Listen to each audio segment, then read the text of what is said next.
اللهم صل على سيدنا محمد وعلى آل سيدنا محمد. أعوذ بالله من الشيطان الرجيم. بسم الله الرحمن الرحيم. الحمد لله رب العالمين، والصلاة والسلام على سيد المرسلين وعلى آله وصحبه أجمعين.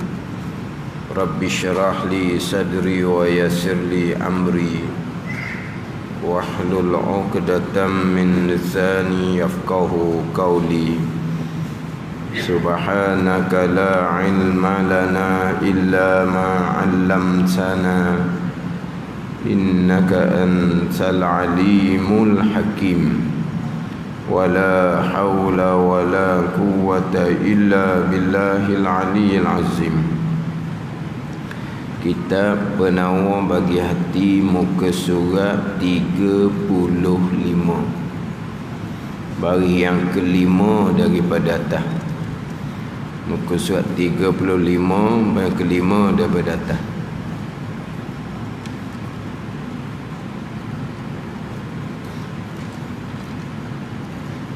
Qala al-muallifu rahimahullahu ta'ala wa nafa'ana bi'ulumihi amin. Dan sayugia bagi mereka yang dipuji bahawa amat amati ia mereka yang dipuji pada kesudahan yang ditakuti. Kerana terkadang adalah orang itu baik tetapi kesudahannya jahat, dan pada kebinasaan segala amal kebajikan, dan pada kebinasaan segala amal kebajikan, dan bahawa ingat ia mereka yang dipuji akan kejahatan dirinya, dan sayugia yang bari dengan makna kalau kita gak sepatutnya tau. Sayugia bahasa standard kita pun ada tak sayugia. Sayugia ni sepatutnya, semestinya bagi mereka yang dipuji bahawa mengamat-amati ia mereka yang dipuji pada kesudahan yang ditakuti. Kerana terkadang adalah seseorang itu baik tetapi kesudahannya jahat. Itu amati pada kesudahan dan pada kebinasaan, atau pada kesudahan yang ditakuti dan pada kebinasaan segala amal kebajikan, yakni dan sayugia bagi mereka yang dipuji bahawa mengamat-amati ia pada kebinasaan segala amal kebajikan apabila datang sifat ujub.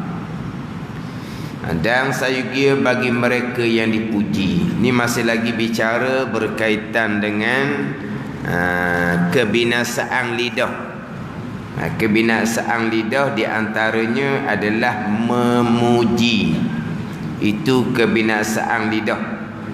Memuji ni sebut baik. Sebut baik itu memuji.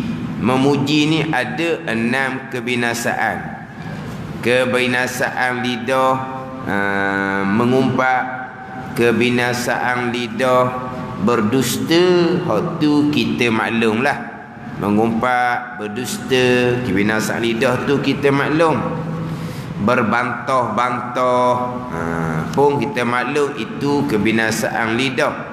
Melawak yang berlebih-lebihan, itu kebinasaan lidah. Ni memuji. Mengumpat kita cerita keburukan. Memuji kita cerita kebaikan. Kalau mengumpat cerita keburukan, kita maklum memanglah kebinasaan lidah diharamkan ijma' ulama. Tiba-tiba memuji sebut baik pun kebinasaan juga. 4 kebinasaan atas yang memuji, dan 2 kebinasaan atas yang dipuji. Maknanya kalaulah contoh mengumpat itu kebinasaan atas orang yang mengumpat, yang diumpat boleh pahala. Ada ni, mengumpat itu kebinasaan atas orang yang mengumpat. Orang yang diumpat pahala, dia dapat pahala. Memuji ni, orang yang memuji ada kebinasaan, orang yang dipuji pun ada kebinasaan. Jadi mengumpat cerita keburukan, kebinasaan sebelah je. Memuji sebut baik, dua-dua belah. Yang memuji ada kebinasaan, yang dipuji pun ada kebinasaan. Ni kata kena belajar. Dua-dua ni, yang dia memuji, yang dipuji. Kemudian pula kebinasaan yang dipuji ni dah orang puji dia. Gimana? Orang puji dia. Kebinasaan atas yang dipuji, tapi dah orang puji, bukan diminta orang puji. Nak kira mana pula tu? Kalau kebinasaan atas yang memuji, dia yang memuji. Kalau kebinasaan pun dah dia yang memuji. Sekarang ni yang dipuji, yang dipuji, tiba-tiba ada kebinasaan. Ni orang ni sebut baik ni, mengumpat kebinasaan sebelah, yang diumpat boleh pahala pula dah. Ni sebut baik, kebinasaan dua belah. Kalau kebinasaan atas yang memuji, dia yang memuji, iyalah dia memuji dengan berlebih-lebihan, jatuh kepada dusta. Jelah kebinasaan atas dia. Dia memuji hanya nak menzahirkan sahaja. Dia suka, dia kasih, tapi sebenarnya di dalam hati dianya benci. Itu jadi riak pula. Yang ketiganya, ni memanglah nyatalah dianya berpura-pura. Di hadapan dia cakap baik je, bagus. Dalam hati dia tidak. Itu nyatalah dia riak. Yang ketiga pula, dia puji perkara yang tidak diyakini. Baik pun dia tak yakin juga. Itu pun boleh bawa kepada dusta. Yang keempat, terkadang yang dipuji itu orang fasik, orang zalim. Jadi dia orang memuji ni masukkan kegembiraan atau orang fasik, orang zalim. Kebinasaan atas orang yang memuji. Itu jelas. Sekarang ni yang dipuji pula, yang dipuji kebinasaannya menyebabkan orang yang dipuji ni jadi takabur, jadi ujub. Dia takabur, ujub ni tanpa pujian pun kita kena mujahadah dah. Ni orang puji pula, tanpa pujian pun kena mujahadah daripada sifat takabur, sifat ujub.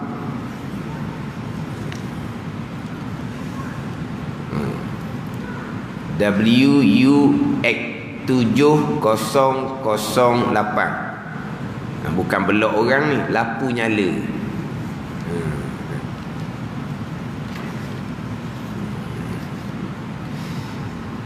Orang tak puji kitanya. Kita ada ilmu, kita ada amal, kita ada ilmu, kita ada amal. Seorang ni tak ada orang puji. Kena mujahadah daripada sifat ujub dan juga sifat takabur. Tiba-tiba kita ada ilmu, kita ada amal, kita buat kebaikan, orang puji. Seorang pun kena mujahadah dah, jaga hati daripada ujub dan takabur. Tiba-tiba orang dipuji pula. Ilmu kita, amal kita, kebajikan kita, kemurahan kita, orang puji pula. Ini kebinasaan atas yang dipuji, jadi takabur, jadi ujub. Yang kedua pula, kebinasaan atas yang dipuji ni, bila orang puji, dia pun jadi rasa suka cita dah, cukup dah, padam dah. Dengan ilmu yang ada, orang puji ilmu banyak. Dengan amal yang ada, orang kata kita rajin buat amal, jadi kita rasa macam cukup dah, padam dah. Macam saya sebut minggu lepas tu, kita belajar, ada ilmu sikit-sikit, kita mengajar dah awal-awal. Orang masyarakat ni dia nilai kepada kepandaian menyampai. Kepandaian menyampai. Dia ilmu satu, kepandaian bercerita satu. Terkadang tuan ilmu dia banyak, tetapi dia tak pandai nak cerita. Tak pandai nak cerita. Ngaji belah-belah tahun, puluh tahun, tapi ceritanya tak pandai. Ada orang mengaji sekejap je, pandai dia cerita. Jadi orang awam ni dia nilai kok pandai cerita. Pandai ni.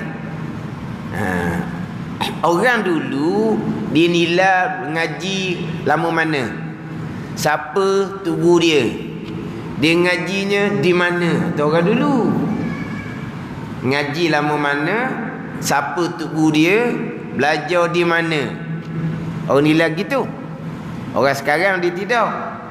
Tu tak ambil tahu. Dia nak tak ada telinga, sedap dengar, tak mengantuk, tak boring, tak jemu, okey. Ni alim. Alim lalu dah. Orang sekarang. Tak ada ni. Orang sekarang dia latar belakang tak kira. Latar belakang tak kira. Kadang-kadang masa dulu almarhum tugu saya masa lagi ada, saya mengajar sebut sokmo. Tugu sebut sokmo. Tujuannya supaya pergi jumpa tugu. Seorang tak pergi. Ni cerita lama lah ni. Tugu tak ada dah. Cerita dulu. Seorang tak pergi. Kadang-kadang malu juga pergi jumpa tugu. Tugu kata almarhum Baba Najibuddin Kerandang. Dia kata ngajar. Mana dia tahu ngajar, tapi malulah kitanya. Sebab apa? Tak ada seorang pun mari jumpa. Sepatutnya dah kita mengaji dengan seseorang, tugu dia ada, kena jumpa atas tu. Kena jumpa atas. Tak ada. Sampailah tugu meninggal pun tak ada. Ni cerita dulu ni. Sebab orang tak kira tu. Orang tak kira. Okey, ada depan dia. Ada satu kisah tu, orang Kelantan lah. Bukan kata orang Terengganu, guano-guano Kelantan, guano-guano, bukan. Orang Kelantan. Anak murid lah, murid tugu mengajar. Orang kampung mari jumpa. Mari jumpa tanya. Sianu dia mengaku ngaji pondok Kerandang. Anak murid Baba. Ya, Baba kata ya. Anak murid Baba. Lepas tu kita orang kampung macam mana Baba boleh tumpang ke dah? Tumpang nak belajar ni. Tugu kata dia anak murid saya, tapi dia bolehlah setakat bawa diri. Tu kata gitu. Orang tanya boleh tumpang ke tak? Tugu tak jawab boleh tumpang ke tak boleh tumpang. Tugu jawab dia bolehlah bawa diri dia. Tapi orang kampung ni tak faham jawapan berlapik tu. Maka ngaji. Tugu ngaku anak murid. Ya, Tugu ngaku anak murid. Tapi yang kamu tanya boleh tumpang ke tak belajar, Tugu tak kata ya. Tapi iyalah anak murid. Lepas tu teruskan belajar. Orang Kelantan ni dia ada ilmu. Kalau ajar tu lari daripada hukum, mereka sedar. Ngajar apa pesan gini salah. Pergi jumpa mula Tugu. Mana ni Tugu? Tugu kata anak murid Tugu, anak murid Baba. Tapi dia ajar ni salah ni. Betul lah Baba kata anak murid saya. Tapi saya kata dia boleh bawa diri, bukan boleh ngajar orang. Faham tak ni? Bukan boleh ngajar, boleh bawa diri dia je. Tapi tunggu dah lah nak jawab. Kita orang kampung ni boleh tupang dah. Tak usah tupang lah dia. Dia bukan boleh ngajar orang. Tapi faham lah. Tunggu kata boleh bawa diri. Tapi nak ceritanya orang kampung pergi tanya. Sebab apa? Sebab dikir kepada guru macam mana. Guru aku ke? Tak aku ke? Jadi orang kita ni lebih kepada penyampaian. Jadi apabila mengajinya baru, lepas tu mengajar, pandai bercerita, orang kampung pun puji, aling kamu ni. Sampai pekat saya sebut minggu lepas tu, aling kamu daripada baba kamu. Allah kata mana boleh buat regu gitu. Kau tu ngaji 3-4 tahun je, tu pun ngaji 3-40 tahun, ngajar di Masjidil Haram almarhum Baba Najmuddin. Macam mana boleh orang kampung kata gitu? Orang kampung boleh kata gitu. Sebab apa? Dia pandai. Bila orang puji, tak ngaji dah lah, cukup dah. Ni kebinasaan yang kedua. Orang yang dipuji ni akan suka cerita dah. Cukup dah ilmu. Memada dah dengan ilmu yang ada. Binasa tu. Berhenti mengaji, mengajar. Tapi lama-lama, modal tulis kan. Lama-lama, berhenti gitu je. Dan itu kebinasaan yang kedua. Binasaan pertama, menyebabkan orang yang dipuji ujub dan takabur. Tetapi jikalau sejahtera selamat, yang memuji dan yang dipuji daripada kebinasaan yang dinyatakan dalam kitab Penawar Hati ni, maka tidak dilarang memuji tu. Bahkan terkadang memuji tu jatuh hukum sunat. Nabi SAW memuji Sayyidina Bakar radhiyallahu anhu.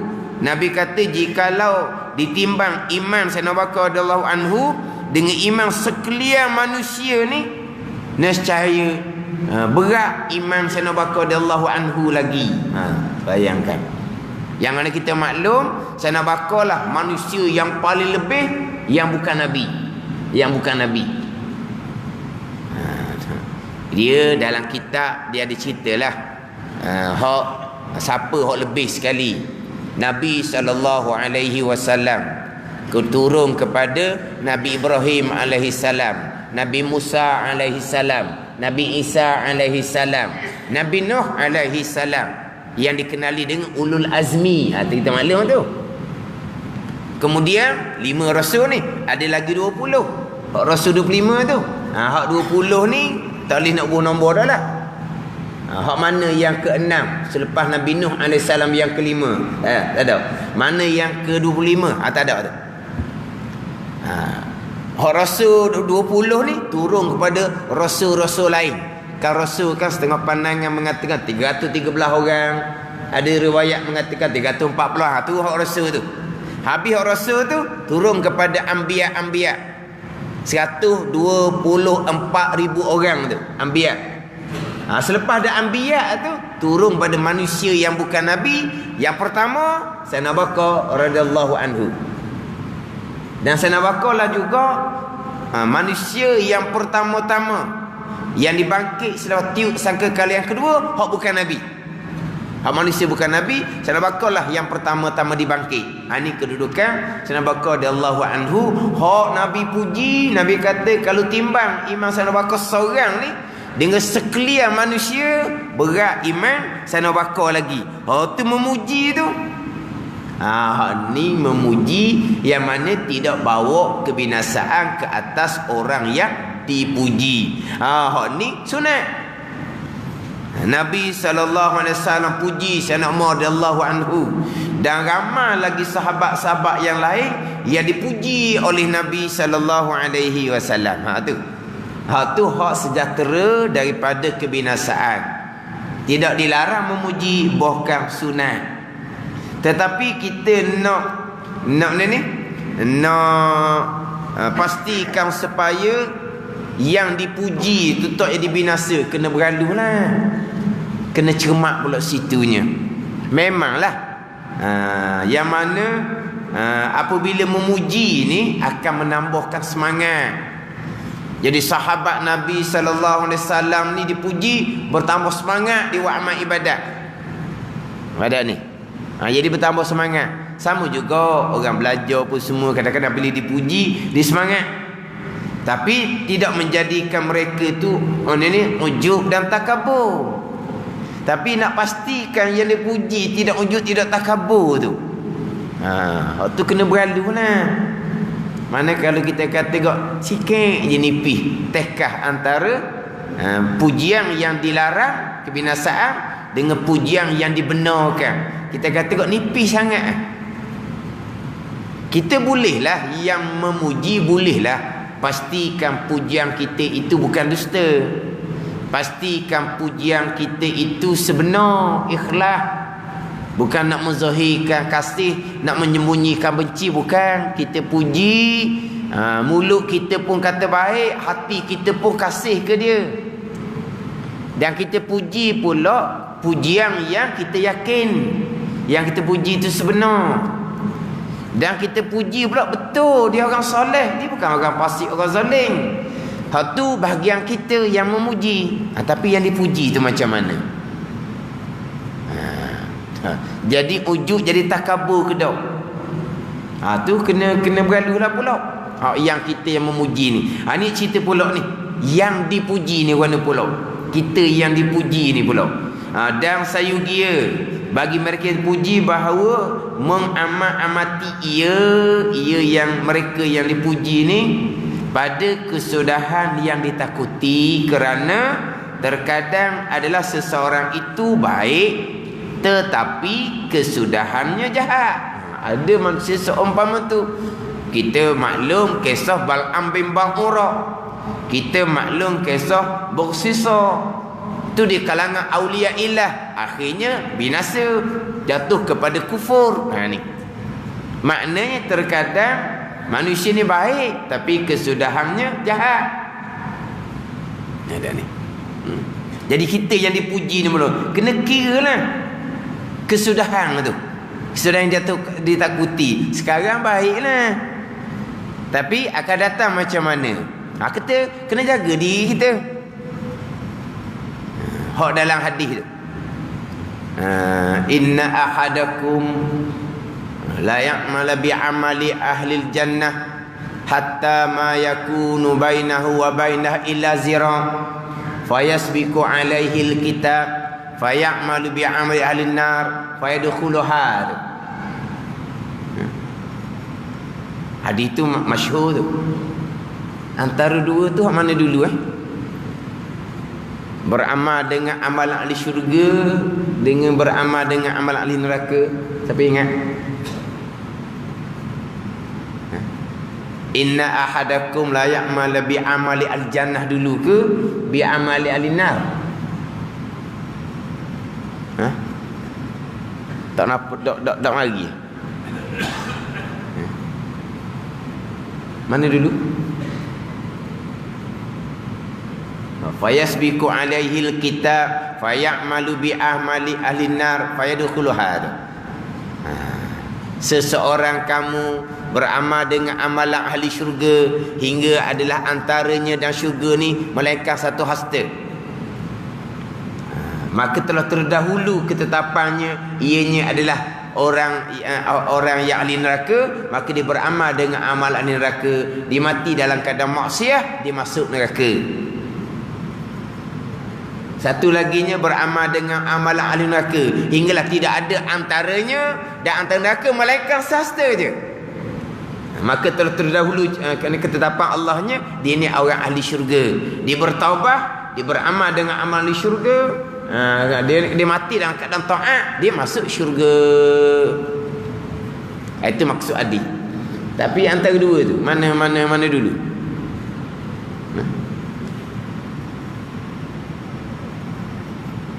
Mana dulu?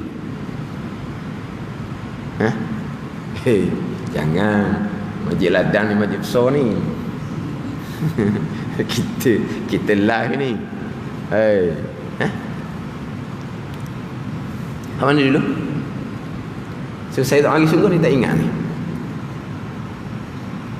Cuma yang banyaknya adalah hak dalam keadaan derhaka kepada Allah, sehingga tidak ada antaranya dengan neraka melainkan sahasta. Kemudian ketetapan azalinya dia orang ahli syurga. Akhirnya dia bertaubah, dia beramal dengan amal ketaatan, dia mati dalam taat, dia masuk syurga. Oh, ni hak ramai. Ini dalam huraian yang hadir, ni hak ramai. Bertaubah, belajar, beramal, mati dalam taat. Ni hak ramai. Adapun hak beramal dengan amalan ahli syurga tu, akhirnya dia jadi berubah jadi derhaka, dimatian dan derhaka, dia masuk mati, kemudian dia masuk dalam neraka. Hak tu jarang-jarang, tapi ada. Ini hak ditakuti ni. Baik, tapi kesudahannya jahat. Hak ni jarang. Hak jarang berlaku. Cuma biasanya orang ni terkadang permulaan nampak baik, kesudahan nyata dia orang tak baik. Hak ni bukan kata hak beramal dengan amalan ahli syurga sehinggalah tidak ada antaranya dengan syurga malaikat sahasta, bukan. Hak ni orang yang berpura-pura, tapi akhirnya kepura-puraan dia terselah bahawa dia ni bukan orang sebenar. Hak betul-betul beramal dengan amalan ahli syurga sehinggalah tidak ada antaranya dengan syurga malaikat sahasta ni, amal sungguh ni, baik sungguh ni, ilmu lengkap, amal lengkap. Ada ni. Tapi kalau ilmu pun tak ada, semangat kosong sahaja, semangat, punyalah semangat, ilmu tak ada, akhirnya terbalik. Hak tu bukan hak kata beramal dengan amal ahli syurga hinggalah tidak ada antaranya dengan syurga sahasta, bukan. Hanya zahirnya kemudian dia sebenarnya bukan beramal dengan amalan ahli syurga. Nak jadi amal ahli syurga macam mana? Semangat tapi ilmunya tidak ada, belajarnya tidak, semangat dia. Hak kata beramal dengan amal ahli syurga ni hak sebenar, ilmu cukup, amal cukup. Kemudian ketetapan azalinya dia orang yang celaka, ahli neraka. Dia akhirnya berubah daripada taat kepada maksiat, dia mati dalam maksiat. Hak ni hak kata jarang-jarang berlaku. Tapi ditakuti ni,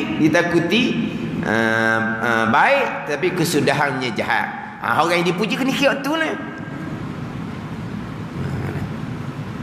Tapi hak banyaknya ialah kita daripada ilmu-ilmu pun tak tahu ke mana, akidah pun tak jelas. Tiba-tiba Tuhan buka hati kita, belajar, salah kita bertaubah dengan Allah Subhanahu wa taala. Kalau kita dalam keadaan akidah yang salah, tidak adalah dengan neraka melainkan sahasta. Inna ahadakum la ya'mala bi amal alin nar hatta ma yakunu bainahu wa baina ila zira.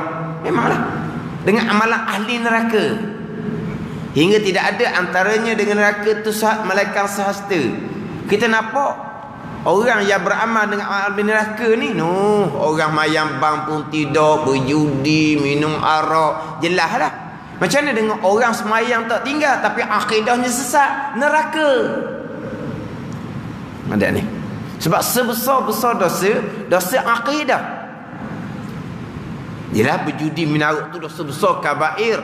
Tapi lebih besar lagi dosa akidah. Semayang tak tinggal, puasa tak tinggal, pergi Mekah, tapi akidahnya akidah yang fasik. Akidah yang dosa besar, akidah yang bid'ah. Hak berat lagi akidah yang kufur. Ada benda kan? Kalau kata kau bukan sahasta dah dengan nerakanya, neraka dah kalau mati nak kadang seumpama tu. Tapi ketetapan azalinya ianya adalah orang bahagia. Akhirnya berubah, belajar, betul akidah, betul amal, mati dalam taat. Ni hak banyak berlaku. Kita faham seseorang yang beramal dengan amal ahli neraka ni hanya semata-mata orang tak semayang, orang tak puasa, orang berjudi, orang minum. Ya jugalah ni. Macam mana dengan orang yang tak belajar ilmu asas pada akidah? Macam mana?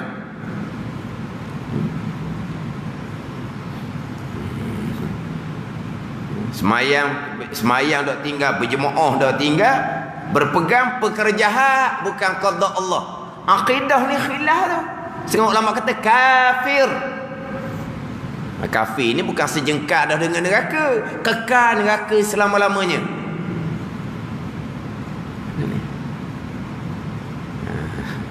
Hak Nabi kata sejengkal dengan neraka. Tidak ada antaranya dengan neraka melainkan sejengkal. Tapi kalau berpegang dengan akidah yang ada setengah ulama katakan kafir, kalau tak pandangan kafir ni bukan sejengkal dengan neraka. Neraka kekal selama-lamanya. Itu pada satu pandangan. Hak mereka yang berpegang perkara jahat bukan qada Allah. Satu pandangan akidah yang dosa besar, akidah yang bid'ah yang dalalah, tempatnya neraka. Hak ni hak banyak. Ada pun hak betul-betul beramal dengan ahli syurga, kemudian berubah jadi derhaka maksiat, mati dalam derhaka neraka. Hak tu dihurai dalam hadis itu, ulama menghuraikan sedikit saja. Allah Ta'ala tidak menarik taufik hidayah Allah kepada hak yang benar-benar beramal dengan amalan ahli syurga tu. Melainkan tadi ilmunya tidak ada, belajarnya pun tidak, semangat kosong, punyalah semangat puluh-puluh tahun semangat, akhirnya terbalik. Itu bukan hak kata beramal dengan amalan ahli syurga,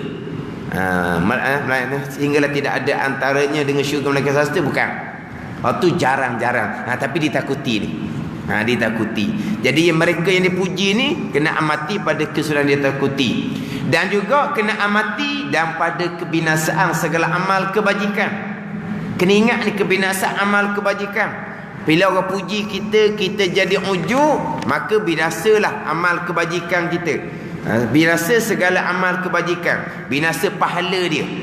Dan bahawa ingat, ini saya juga bagi mereka yang dipuji, bahawa ingat. Jadi dan bahawa ingat atas kepada bahawa amati ia, dan bahawa ingat ia. Mana saya juga bagi mereka yang dipuji, bahawa ingat ia akan kejahatan dirinya. Orang puji tu hak orang zon kok tengok kok zahir. Kita ni banyak kecelaan, banyak keburukan. Kita kena ingat akan kejahatan diri kita. Orang puji ni, orang puji kita, itu zon dia, jangkaan dia.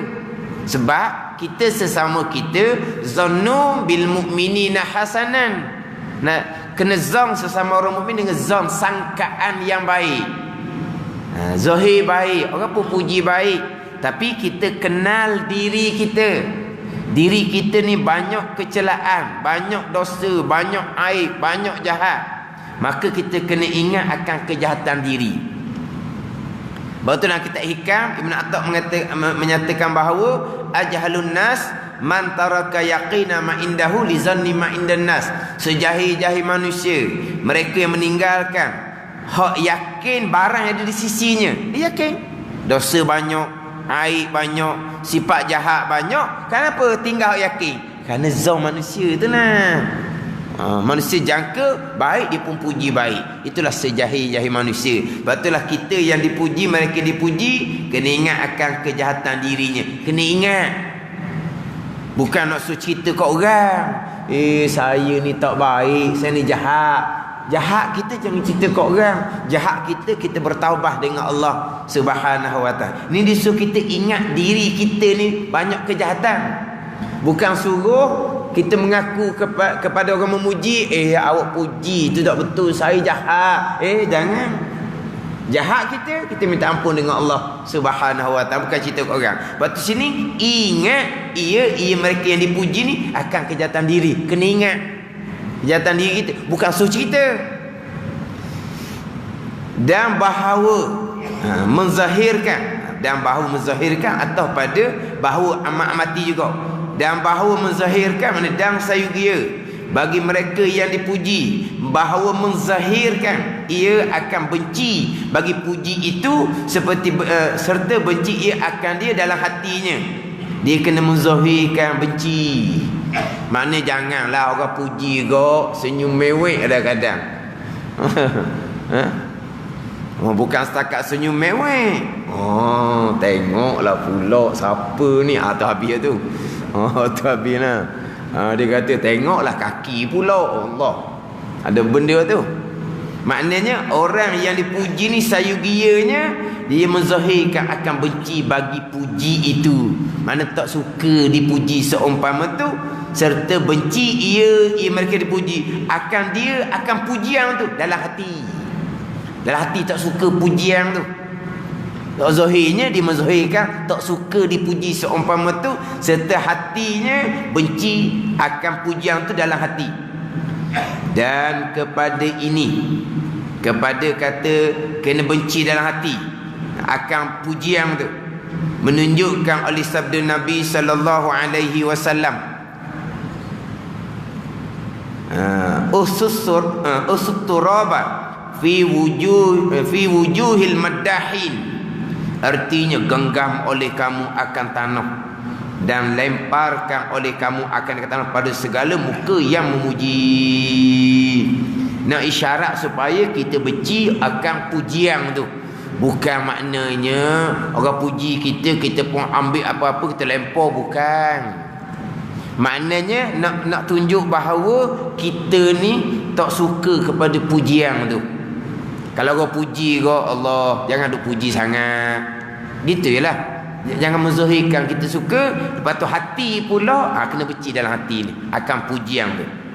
Dan berkata Sayyidina Ali karramallahu wajhah, tata kali dipuji akan dia, Allahumma ghafirli ma la ya'lamun wa la tu'akhizni bima yaqulun waj'alni khairam mimma yazunnun. Ni doa ni kalau hafal molek ni, Allahumma ghafirli ma la ya'lamun wa la tu'akhizni bima yaqulun waj'alni khairam mimma yazunnun. Artinya ni doa Sayyidina Ali karramallahu wajhah. Doa yang paling nombor satu, doa ayat Al-Quran. Yang kedua, doa hak Nabi kita doa. Yang tiga, doa para sahabat. Yang keempat, doa yang disusun oleh ulama-ulama. Yang kelima, kita doa sendirilah. Kita dah ingat belaka tu, kita doa sendiri. Yang keenamnya, tak berdoa langsung atau tak pakai. Dah kita doa Quran tak pandai, doa hak Nabi pun tak pandai, doa sahabat pun tak pandai, doa hak ulama-ulama pun tak pandai. Lepas tu kita doa, ya Allah, ikut cakap Melayu gitu je. Janji berdoa je. Tapi di antara doa hak lebih, doa para sahabat radhiyallahu anhum. Ini doa Sayyidina Ali karramallahu wajhah. Artinya, hei Allah, hei Tuhanku, ampuni olehmu bagiku akan barang yang, akan kesalahan yang tiada mengetahui mereka itu, mereka yang memuji ni, akan dia, akan barang tu. Maknanya kita bukan cerita kesalahan kita kepada orang yang memuji. Kita minta ampun dengan Allah. Kita minta ampun dengan Allah. Kita minta ampun, Allah terampuni bagiku akan barang yang, akan kesalahan yang tiada mengetahui mereka itu, akan dia, akan kesalahan ni. Kita minta ampun ke Tuhan. Ingat baik, itu bukan kita cerita kepada orang memuji tu, saya ni orang banyak dosa, saya ni jahat, bukan. Dan jangan engkau ambil salah akan daku dengan sebab barang yang, dengan sebab pujian yang berkata mereka itu akan dia akan pujian. Jangan engkau ambil salah. Sebab apa? Sebab dipuji takut jadi apa? Takut jadi kesok jarum, kesok jarum panggil. Jadi oleh kerana dia puji menyebabkan kita ni jadi salah kitanya. Kita minta Allah tak jangan ambil salah. Kalau kita terlari sikit pun dengan sebab barang yang berkata mereka itu akan dia, dengan sebab pujian tu, jadi kita jadi lari sikit hati kita, jangan engkau ambil salah. Ni, dan jadikan olehmu akan daku lebih baik daripada barang yang menyangka mereka itu. Tengok. Sekarang mereka puji, kita minta ampun kesalahan banyak hak orang puji tak tahu. Kemudian minta dengan Allah Ta'ala supaya Allah jangan ambil salah. Hak kesalahan kita berpunca daripada orang memuji tu, takut ada sikit-sikit ujuk ke, minta Allah tak ambil salah. Kemudian kita minta pula supaya Allah Ta'ala jadikan akan daku ni lebih baik daripada barang yang menyangka mereka itu. Dia kata kita baik, jadi mudah-mudahan Tuhan jadikan kita lebih baik daripada dia kata. Pada ni kita minta ampun kesalahan yang mereka tak tahu. Kita minta supaya Tuhan tidak ambil salah kerana terlari sikit kita kerana dia puji. Dan kita minta supaya Allah Ta'ala jadikan kitanya lebih baik daripada mereka puji, mereka sangka tu. Ini doa ni. Ada kata molek hafal ni. Tak payah mana tu. Allahumma ighfirli ma la ya'lamun wa la tu'akhizni bima yaqulun waj'alni khairan mimma yazunnun. Ke payah. Tengok makna dia tu. Minta ampun kesalahan yang mereka tak tahu. Mereka puji hak mereka zahir je. Kalau kita ada lari sikit, minta Allah tak ambil salah. Dan hak dipuji tu tak tolak. Kita minta Tuhan jadikan kita lebih baik daripada dipuji. Lebih baik daripada hak orang barang yang menyangka mereka itu dengan pujian. Ni doa apabila dipuji. Tapi kita kena menzahirkan bahawa kita tak suka kepada pujian dan kita benci di hati akan pujian tu, dan kita ingat akan kejahatan diri kita sendiri. Ni saya kira bagi mereka yang dipuji. Dan kita belajar, kita beramal, kita belajar, kita beramal, memang orang akan puji. Memang orang akan puji. Itu ujian belaka lah tu. Orang akan puji. Dah berubah dah kitanya. Baik kita taat, kita jaga semayang, jaga berjemaah, jaga belajar. Orang akan puji. Apa tu macam mana ni? Pada kita ni macam mana mereka yang dipuji? Sayugianya macam mana? Pada kita ni sayugianya macam mana? Atas mereka yang dipuji. Wallahu a'lam. Bab yang ketiga pada menyatakan marah, ghadab, sifat kecelaan yang ketiga. Wallahu a'lam. Betulah dalam kitab Penang Bagi Hati ni memang hak kita lah. Hak kita. Hak ni ilmu ni hak sama-sama ni. Tadilah orang memuji, orang akan memuji. Kita nak letak warna kita ni. Hak kita ni satu-satu susun. Inilah hak dihimpun daripada kitab Arba'in fi Usuluddin karangan Imam Ghazali rahimahullah. Wallahu a'lam. Bismillahirrahmanirrahim. Alhamdulillahirabbil alamin wassalatu wassalamu ala sayyidil mursalin wa ala alihi washabbihi ajma'in. Allahumma iftah alaina futuhal arifin. Allahumma allimna ilma aqdamin wa fahimna famasabikin warzuqna ruqat talibin. Allahumma zidna ilma wa alhiqna bis salihin. Wa sallallahu ala sayyidina Muhammadin wa ala alihi wa sahbihi wa sallam. Walhamdulillahi rabbil alamin.